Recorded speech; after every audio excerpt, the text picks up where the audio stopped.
You finished the test before everyone else, but spent the rest of the time second-guessing every answer. You understood the concept before the teacher finished explaining it, but couldn't explain how you understood it. You've always been able to see 10 steps ahead in any situation, but somehow that never made the situation easier to navigate. And you've spent most of your life feeling like your brain operates on a frequency that most people simply can't tune into. That's not arrogance. That's neuroscience. Today, we're going to talk about the psychology of people with extremely high IQs. Not the version that gets celebrated, the genius solving equations, the prodigy on a stage. The real version. The one that includes the parts nobody talks about. The isolation, the exhaustion, the specific ways that an exceptional brain makes ordinary life harder rather than easier. Most people think of intelligence as processing speed, a faster computer doing the same tasks more quickly. That's not what the research shows. Studies using fMRI brain imaging have found that people with higher IQs don't just process information faster, they process it differently, more broadly, more deeply, with significantly more cross-connectivity between brain regions that in most people operate relatively independently.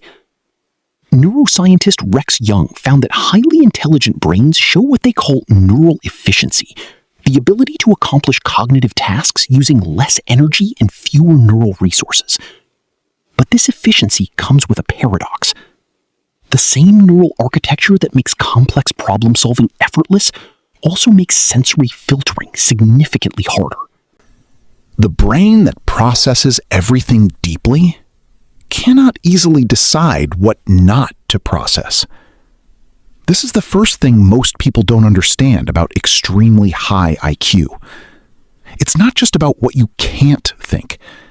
It's about what you can't stop thinking. The inability to filter out irrelevant information. The constant background processing. The mind that is always running, even when you desperately want it to stop. Psychologist Kazimierz Dabrowski identified what he called overexcitabilities, 5 specific domains in which highly intelligent individuals experience the world with significantly greater intensity than average. They don't just think more, they feel more, they sense more, they imagine more. Every input arrives amplified. Every experience lands deeper. For someone with a very high IQ, a conversation isn't just a conversation. It's a simultaneous processing of words, subtext, tone, implication, body language, historical context, and 17 possible directions the exchange could go. A piece of music isn't just sound. It's an emotional and mathematical experience that can be physically overwhelming. A moral question isn't something to have an opinion about. It's something that demands to be fully understood from every angle before any conclusion can be reached. And this is exhausting. Genuinely, profoundly exhausting. In a way that most people never recognize, because from the outside, the highly intelligent person appears to be doing less, thinking, sitting, being quiet, while internally, their brain is running at maximum capacity, simply navigating the same ordinary moment that everyone else moved through effortlessly. Now let's talk about the social reality, because this is where high IQ creates the most invisible difficulty. Research consistently shows that the higher a person's IQ, the smaller their social circle tends to be.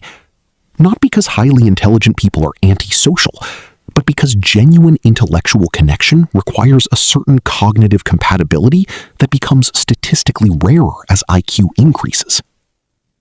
At 100 IQ, average, you share cognitive common ground with roughly half the population. At 130, gifted range, that drops significantly. At 145 and above, profoundly gifted, finding someone who genuinely understands how your mind works becomes genuinely rare.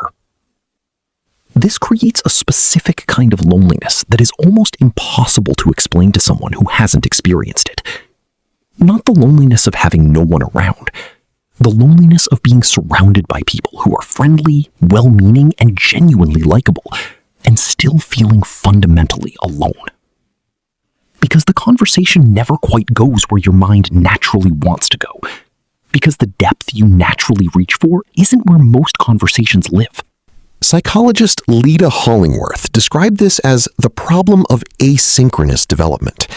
The highly intelligent person develops certain capacities, cognitive, analytical, abstract, far ahead of their emotional development, their social context, and everyone around them. They understand things they have no emotional framework to process. They see implications and consequences that nobody around them is considering, and they carry that alone. But here's what the research reveals that almost nobody talks about. High IQ is not protective against mental health challenges. In fact, in many specific ways, it increases vulnerability to them. A landmark study published in the journal Intelligence found that people with IQs above 130 showed significantly higher rates of hyperbrain and hyperbody responses, overactivation of both neural and immune systems that correlates with higher rates of anxiety disorders, mood disorders, ADHD, and autoimmune conditions. The same heightened sensitivity that makes the highly intelligent brain exceptional at detecting patterns also makes it more reactive to environmental stressors, social threats, and internal dysregulation. Simply put, the brain that sees everything also feels everything. And the brain that cannot filter what it experiences cannot easily regulate what it experiences. And then there's the existential dimension. Because extremely high IQ doesn't just change how you think, it changes what you think about.